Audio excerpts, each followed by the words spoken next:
ಒಂದು ಭೂಮಿ ಪೂಜೆ ಮಾಡಿದ್ರು. ಎಷ್ಟೋ ಅದ್ಧೂರಿಯಾಗಿ ಆ ಭೂಮಿ ಪೂಜೆ ನಡೀತು.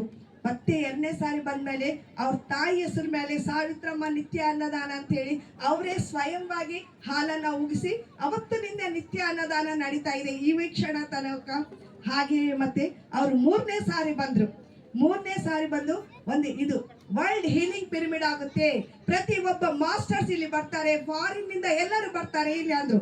ಇದಿವಾಗ ಕೇವಲ ಬಳ್ಳಾರಿಗೆ ಸಂಗನಕಲ್ಗೆ ಶಿವಾರ ಮಾತ್ರ ಸ್ಥಿಮಿತ ಅಲ್ಲ, ಪ್ರಪಂಚಕ್ಕೆ ಸ್ಥಿಮಿತ ಆಗಿದೆ ಅಮ್ಮ ಶಕ್ತಿ ಪಿರಮಿಡ್. ಇನ್ನ ಬೆಳಿಬೇಕು ಅಮ್ಮ ಶಕ್ತಿ ಪಿರಮಿಡ್. ನಿಮ್ಮಂತವರೆಲ್ಲ ಧ್ಯಾನಿಗಳ ಸಹಾಯ ಸಹಕಾರನೇ ಅಮ್ಮ ಶಕ್ತಿ ಇದೆ.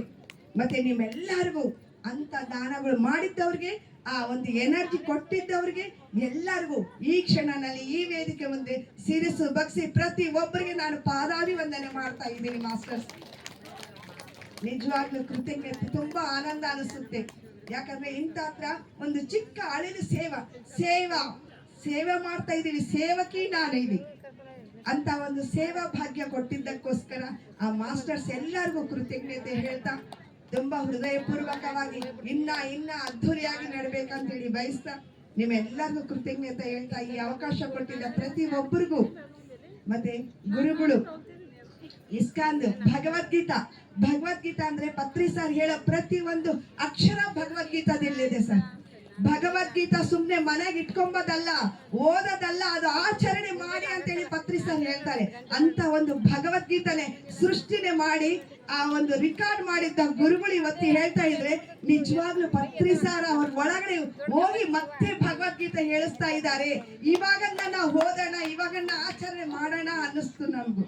ಮತ್ತೆ ಅದೇ ತರ ಗೋವಿಂದರಾಜು ಸರ್ ಅದ್ಭುತವಾದ ಜ್ಞಾನ ಅವರು ಕೊಟ್ಟಿದ್ರು. ಮತ್ತೆ ಸೀನಿಯರ್ ಪಿರಮಿಡ್ ಮಾಸ್ಟರ್ಸ್ ಎಲ್ಲರೂ ಜ್ಞಾನ ಕೊಟ್ಟಿದ್ರು. ಶ್ರೀದೇವಿ ಮೇಡಮ್ ನಾವು ಸ್ಟಾರ್ಟಿಂಗ್ ನಿಂದ ನೋಡ್ತಾ ಇದೀವಿ ಅವ್ರನ್ನ, ಅಷ್ಟೇ ಹಾಗೆ ಇದ್ದಾರೆ ಅವರು ಅಂದ್ರೆ ತುಂಬಾ ಅಭಿಮಾನ ನಮಗೂ. ಹಾಗೆ ಸುಮಾರೆಡ್ಡಿ ಮೇಡಮ್ ಒಂದು ಮಹಿಳಾ ಆಗಿ ಧ್ಯಾನದಲ್ಲಿ ಇದ್ರೆ ಯಾವ ತರ ಮಹಿಳೆಯರಿಗೆ ಎಲ್ಲರಿಗೂ ಆ ತಾಯಿ ಮೇಲೆ ತರ್ತಿದ್ದಾಳೆ. ಎಲ್ಲಿನೂ ಇವಾಗ ನೋಡ್ರಿ ಒಂದು ಪಿರಮಿಡ್ ಕಟ್ಸ್ಬೇಕು ಅಂತ ಹೇಳಿ ತನ್ನ ಕೈನಲ್ಲಿ ಇರುವಾಗ ಆ ಪಾರ್ಕ್ ನಲ್ಲಿ ಹೋದ್ರೆ ಒಂದು ಒಳ್ಳೆ ಉದ್ದೇಶದಿಂದ ಮಾಡಿದ್ರೆ ಬೋನಸ್ ಆ ತಾಯಿ 10 ಪಿರಮಿಡ್ಗಳು ಕೊಟ್ರು. ಭರತ್ ರೆಡ್ಡಿ ಸಾರ್ ಅವರು, ಸುಮಾ ಮೇಡಮ್ ಬಯಸಿದ್ದು 1 ಪಿರಮಿಡ್, ನಿಸ್ವಾರ್ಥದಿಂದ ಆ ಪಿರಮಿಡ್ಗೆ ಮಾಡಕ್ ಹೋಗಿದ್ರೆ 10 ಪಿರಮಿಡ್ ಬೋನಸ್ ಆಗಿ ಸಿಕ್ತು, ಹೌದಲ್ಲ? ಮತ್ತೆ ಈ ಮೂಲಕ ಭರತ್ ರೆಡ್ಡಿ ಸಾರ್ ಅವರಿಗೆ ಒಂದ್ಸಾರಿ ಜೋರಾಗಿ ಕ್ಲಾಪ್ ಮಾಡೋಣ. 10 ಪಿರಮಿಡ್ ಬರಕ್ಕೆ ಅವರು ಪ್ರಾಮಿಸ್ ಮಾಡಿದ್ದಾರೆ ಪ್ರತಿ ಪಾರ್ಕ್ ನಲ್ಲಿನು. ಹಾಗೆ ಮತ್ತೆ ಎಲ್ಲಾರು ಮಾಸ್ಟರ್ಸ್, ಇವಾಗ ಅಂಪಣ್ಣ ಸಾರ್ ಅವರು ಅತಿ ದೊಡ್ಡ ಪಿರಮಿಡ್ ಕಟ್ಟಿಸ್ತಾ ಇದ್ದಾರೆ, ಅದಕ್ಕೂ ನಾವು ಎಲ್ಲರೂ ಸಹಾಯ ಸಹಕಾರ ಮಾಡಲೇಬೇಕು. ಮತ್ತೆ ನಮ್ಮ ತಮ್ಮನವರು ಚೇತವನಂ ಎಷ್ಟು ಜನ ನೋಡಿದ್ದೀರಾ ಇಲ್ಲಿ? ಪತ್ರಿ ಸಾರ್ ಅಂತಾರೆ ಒಂದ್ ಮಾತು, ಹಿಂದೂಗಳು ಕಾಸಿಗೆ ಹೋಗಿಲ್ಲ ಅಂದ್ರೆ ಮೋಕ್ಷ ಬರಲ್ಲಂತೆ.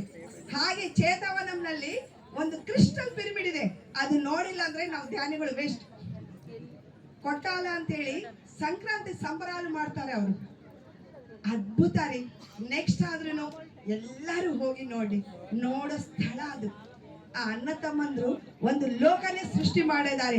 ಅವರು ಇಳಿದಿದ್ದೆ ಜನ್ಮ ತಗೊಂಡಿದ್ದೆ ವಿಶ್ವ ಕಲ್ಯಾಣಕ್ಕೋಸ್ಕರ ಅಂತೇಳಿ ಅದು ನೋಡಿದ್ರೆ ಗೊತ್ತಾಗುತ್ತೆ. ಮತ್ತೆ ಅಂತ ಒಬ್ಬ ಮಾಸ್ಟರ್ ಇವತ್ತು ಅಮ್ಮ ಶಕ್ತಿಗೆ ಬಂದಿದ್ದಾರೆ, ಅವ್ರಿಗೂ ತುಂಬಾ ಹೃದಯಪೂರ್ವಕ ಧನ್ಯವಾದ ಹೇಳ್ತಾ, ಮತ್ತೆ PSS ಅಧ್ಯಕ್ಷರು ಎಷ್ಟೋ ಖುಷಿನಿಂದ ಪಂಪಾರೆಡ್ಡಿ ಸಾರ್ ಇರ್ಬೋದು, ರುದ್ರಾರೆಡ್ಡಿ ಸಾರ್ ಅವರು ಇರ್ಬೋದು, ಇನ್ನು ಎಷ್ಟೋ ಜನ ಮಾಸ್ಟರ್ಸ್ ಇದ್ದಾರೆ.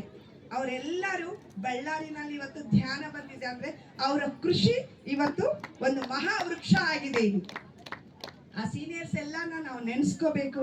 ಮತ್ತೆ ಬಳ್ಳಾರಿ ಸೀನಿಯರ್ ಮಾಸ್ಟರ್ಸ್ ಎಲ್ಲರಿಗೂ ಒಂದ್ಸಾರಿ ಜೋರಾಗಿ ಕ್ಲಾಸ್ ಮಾಡೋಣ. ಮತ್ತೆ ಈ ಅವಕಾಶ ಕೊಟ್ಟಿದ್ದ ನಿಮ್ಮೆಲ್ಲರಿಗೂ ಧನ್ಯವಾದ ಹೇಳ್ತಾ ಥ್ಯಾಂಕ್ ಯು ಮಾಸ್ಟರ್ಸ್. ದಯವಿಟ್ಟು ಸಾಯಂಕಾಲ ತನಕ ಇದ್ದು ಪ್ರೋಗ್ರಾಮ್ಗಳೆಲ್ಲ ನೋಡ್ಕೊಂಡು ಹೋಗ್ಬೇಕಂತೇಳಿ ನಾನು ಕೋರ್ತಾ ಇದ್ದೀನಿ. Thank you. ಮತ್ತೆ ನಮ್ಮ ಸತ್ಯಮ್ಮ ಬಗ್ಗೆ ಕೂಡ ಹೇಳ್ಬೇಕು, ಯಾಕಂದ್ರೆ ಆ ತಾಯಿನ ಯಾವಾಗ ಒಳಗಡೆ ಇಟ್ಕೊಳ್ತೀವಿ, ಆ ವಯಸ್ಸಿನಲ್ಲಿ ಕೂಡ ನಾವು ಬೆಳಿಗ್ಗೆ 6 ಗಂಟೆಯಿಂದ 10 ಗಂಟೆ ತನಕ ನಮ್ ಜೊತೆನೆ ತಿರುಗಿದಲ್ಲ. ಆ ವಯಸ್ಸಿನಲ್ಲಿ ಕೂಡ ಈ ಕಲೆಕ್ಷನ್ಗೋಸ್ಕರ ಮತ್ತೆ ಆ ತಾಯಿಗೆ ಒಂದ್ಸಾರಿ, ಯಾಕಂದ್ರೆ ಅವ್ರು ಸನ್ಮಾನ ಮಾಡ್ಕೊಂಬಲ್ಲ, ಒಂದು ಸ್ಟೇಜ್ ಬರಲ್ಲ, ಅವರು ಒಂದ್ಸಾರಿ ಜೋರಾಗಿ ಆ ತಾಯಂದ್ರಿಗೆ ನಾವು ಕ್ಲಾಸ್ ಮೂಲಕ ಕೃತಜ್ಞತೆ ಹೇಳೋಣ. Thank you masters, thank you madam. ಎಷ್ಟೋ ಸ್ತ್ರೀ ಶಕ್ತಿ ಇರ್ಬೇಕಂತೆ, ಸ್ತ್ರೀ ಶಕ್ತಿಯಿಂದನೇ ಎಲ್ಲ ಅಂತೇಳಿ ಪತ್ರಿಜಿಯವರು ಅದಕ್ಕೆ ಮಹಿಳಾ ನಾದ ಧ್ಯಾನ ಯಜ್ಞ ಅಂತ ಮಾಡಿದ್ದಾರೆ. ಅದರಿಂದ ಮೇಡಮ್ ಅವ್ರು ಕೂಡ ಎಷ್ಟೋ ಕೃಷಿ ಮಾಡಿದ್ದಾರೆ ಇಲ್ಲಿ ಈ ಒಂದು ಪಿರಮಿಡ್ ಬರ್ಲಿಕ್ಕೆ. ಅವ್ರಿಗೆ ತುಂಬ ಹೃದಯ ಧನ್ಯವಾದಗಳು ಇಷ್ಟೊತ್ತು ಅವರು ಸಂದೇಶವನ್ನು ನೀಡಿದ್ದಕ್ಕೆ. ಪಂಪಾರೆಡ್ಡಿ ಸರ್ ಅವರು ಎರಡು ಮಾತು ಒಂದೇ ನಿಮಿಷದಲ್ಲಿ ಹೇಳ್ಬಿಟ್ರೆ ಹೇಳ್ಬೇಕಾಗಿ ವಿನಂತಿ ಸರ್.